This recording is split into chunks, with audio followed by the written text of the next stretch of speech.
testify to the goodness of the Lord. God has been so faithful to me. I was born 60 years ago. I actually clocked 60 on Tuesday. On Tuesday, I was surprised in the house. By the time I walked into the house and I saw all that my husband and my children had put together for me, I was so overwhelmed because I wasn't expecting it. They were planning all of this since February, and we've been in the same house. I just did not even have an inkling that anything like that was going on. When it finally was finally revealed, I was even telling my husband, I said, me, a policeman's daughter, you did all of this and I didn't even know. I thought I am a very sensitive person, but everything happened and I had no inkling. I was suspecting that the members of my association will actually come in the morning because we've been doing it for others. You just wake up in the morning and you see them in your house. I didn't know that my husband had involved the association, involved some two gospel members, involved families and friends, and they had done t-shirts and all of that. I came in here. I just want to thank God. This period I was surrounded by my family, surrounded by friends. My children came, except the last one who couldn't come. And most of them that came, my aunties and all, they've arrived. So they've gone back to their destination safely. Yes, Sunday was the day that we did the celebration, and I gave my testimony there. How I met Christ. What took me to Christ was it was a life-threatening experience. It was something that jolted me, made me to realize that this world is not just about physical. Because I'd always been one that when people start saying things about something spiritual, I was saying, these things, you are reading too much meaning into it. But when I had this experience, I said yesterday, I was running a printing press in area 10. And there was this day, and if you know the way the shops are in area 10, there are this lock-up shop, this warehouse-like doors, no windows, no doors, just that warehouse-like door. So I was sitting inside, and then NEPA stopped, the light went off. And I was still sitting in darkness. I think I was just expecting that maybe the light would come back. Then I noticed I was seeing flame on the wall. When I saw flame on the wall, I was wondering, I said, where is this flame from? While I was still wondering, one of my staff who was sitting by the door just ran in and said, "See fire on your hair." And he just started quenching the fire on my hair. I wasn't tying a scarf around my head, but the middle part of my head was open. And he brought out a matchstick on my head. Matchstick. Because we looked around, there was no electrical fittings or anything that you would say maybe struck. Later on, people started saying, and when you are in the market, there are a lot of witches there, there are a lot of things there. But all I know is I don't know what happened, but God knows. And God delivered me. Because I don't know what the enemy planned for me at that time. And when this happened, I told myself, I said, this one is not ordinary. There's no way it's ordinary because a matchstick was even brought out from my head. That drove me to God, and I ran to God because I knew that this one is life-threatening. If I don't do anything about it, before I know what is happening, I'll be gone. And God rescued me. And I've seen the hand of God in my life, in so many things that He has done in my family, my children. Some of us know about Daniel, the experience he had when he went to China.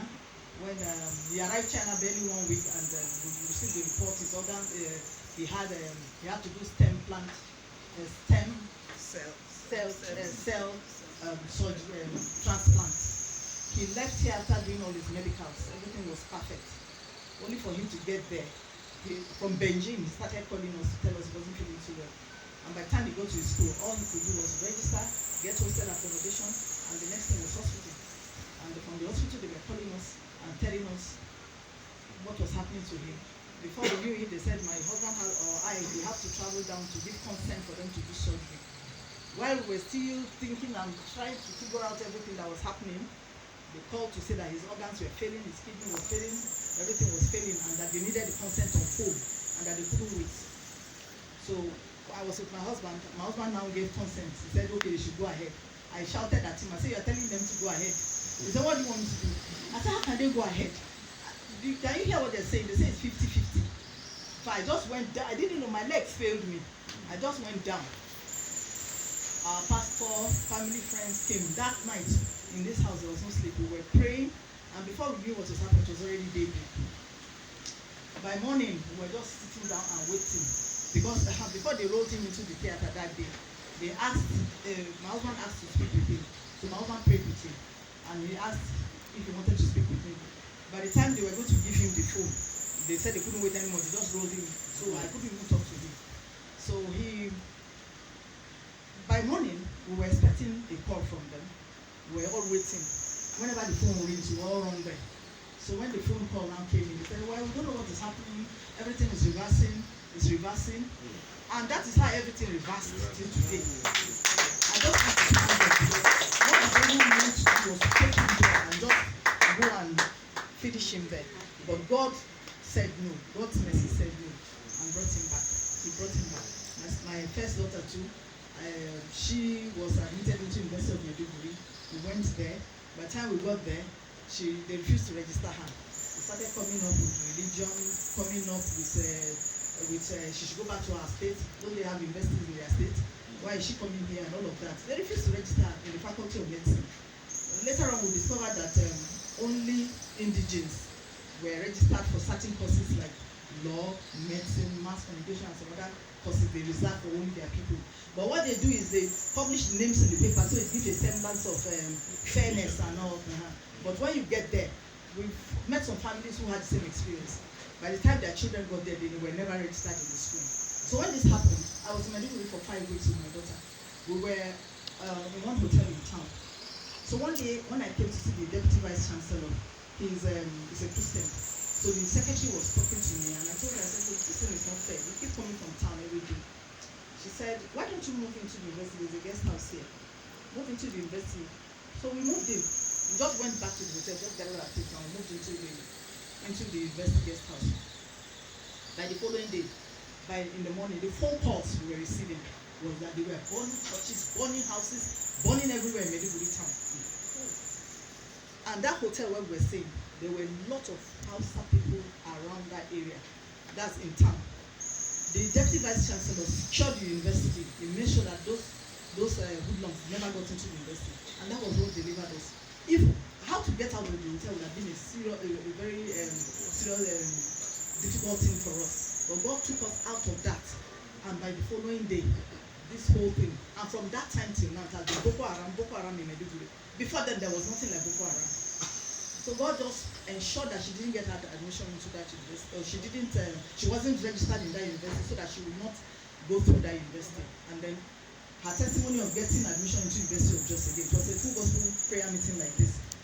I was in Maiduguri for so long that by the time I came back, they were like, brethren were like, Maiduguri woman, you have come back with testimony and all of that. I just stood up, I told them, this is what has happened, and so far my daughter has not been registered. Then John Kennedy was in the fellowship. He just said, why? I told him, he said, let me see her results. I showed it to him. He said, how can somebody have this kind of results and they will not register the person? He said, I shouldn't worry. Give me her details, text it to me. I did. By the following day, he just told me, he said, tell your daughter to go to Jos. She has been given admission to University of Jos. And that was how my daughter went to University of Jos. She was admitted, she went to medical school, graduated, no problem whatsoever. And my third daughter, I'm just going to be talking about my children. My third daughter, when she got married, they said she had fibroid, and the position of the fibroid is such that she cannot have children. They started praying, we were thinking of surgery. They said she had to go through that surgery. In fact, my daughter was a doctor, said, Mommy, she has to go through that surgery. The location of the position of that fibroid is not such that she can have a baby. But her husband kept saying that no, that they will not do surgery, that his wife is going to have a child. Plans to go to Jos to go and do the surgery. My daughter said the only doctor that could do it in Jos. While we were still thinking about all of that, it wasn't even up to like how many months. She just called to say, Mommy, that she's pregnant. And that's how she gave birth.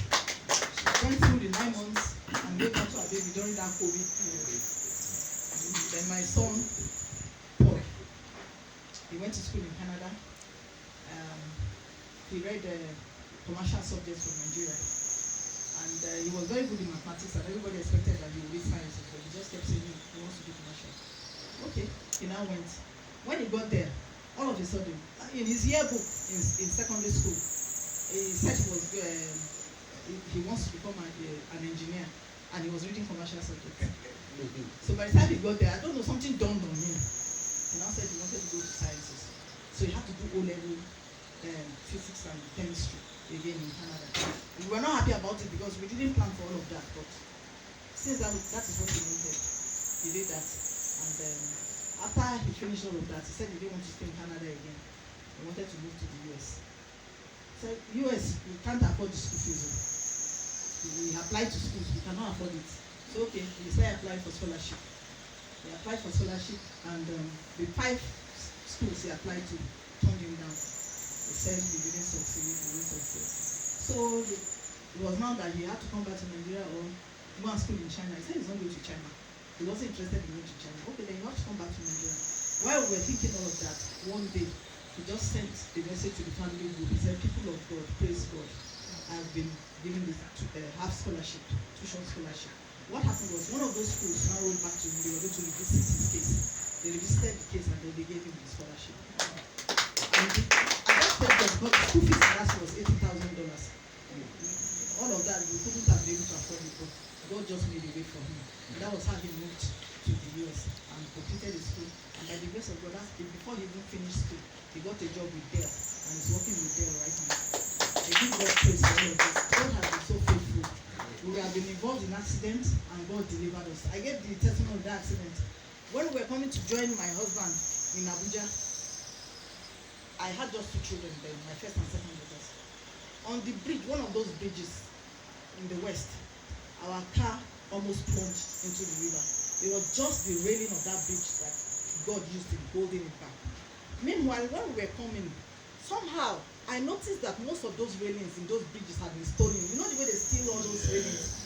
But this particular one, the railings were there, and that was what stopped the car from plunging into the river. When we came out from the car and we stood on the bridge, our legs were shaking because if you hear the torrent, that's the sound of the water moving. If we had plunged into that river, there's no way they would have discovered our.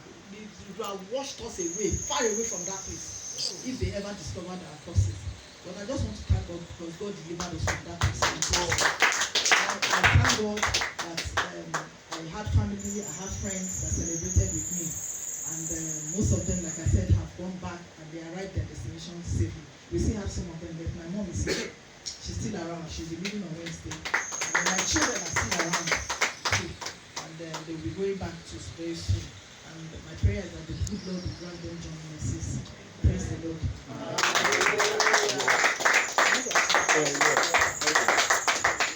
You know, when you plan and you say your wisdom and it's your connection that will do something, God will make it fair so that He will reveal Himself to you. When I just want to talk about that admission. The merit list that came, 18 of them, it was published and everybody was happy. The name of that professor that refused him her admission, Professor Abagiri, because we wrote a petition because we're trying to force the hand of God. The Senate, in fact, I met the Senate, the House of Rep. I wrote petition to the Federal Ministry of Education, and we were trying to even grant press conference. Imagine God was changing it, but we were working against God. We were working against God. So when Kennedy wanted to help, I said to Kennedy, since you know the Minister of Education, I'll give you the petition. So the day Kennedy went to see the minister, what happened was that the VC of Jos was there. The VC of University of Jos was with the minister that God orchestrated it.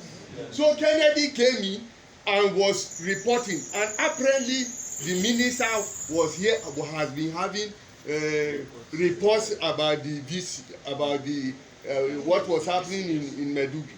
In fact, the VC had to write us. I have the letters and all these things, but we're still pushing that yes, we will go through. So while Kennedy was talking with the minister said, "Oh, I'm tired of these people. What are we going to do?" You know. And then the VC was saying, "What are you people saying?"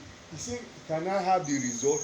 They gave the VC the result. He said, "How can somebody have 6 A1s, and you will not give admission. What type of country is this? Can you people allow her to come to Jos? So Kennedy called me from the minister's office. I said, this is what has happened.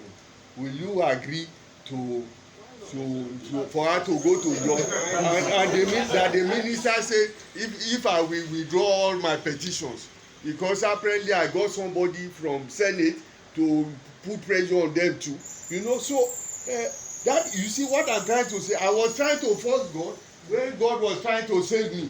Today I celebrate Professor Abagiri because God used it to block to block that admission.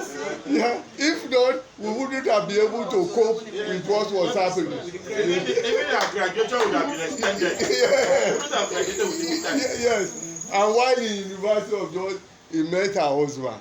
So you see double. So we want to thank God. So you will help us celebrate. For me today first, exactly 1 year my mother died. Oh.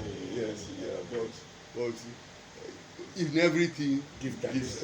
In everything, give thanks. And I'm glad you said you are now celebrating Professor Abagiri. Because he was actually doing you good. Yes. No matter what it is that is happening to you, if you're a child of God, it is good.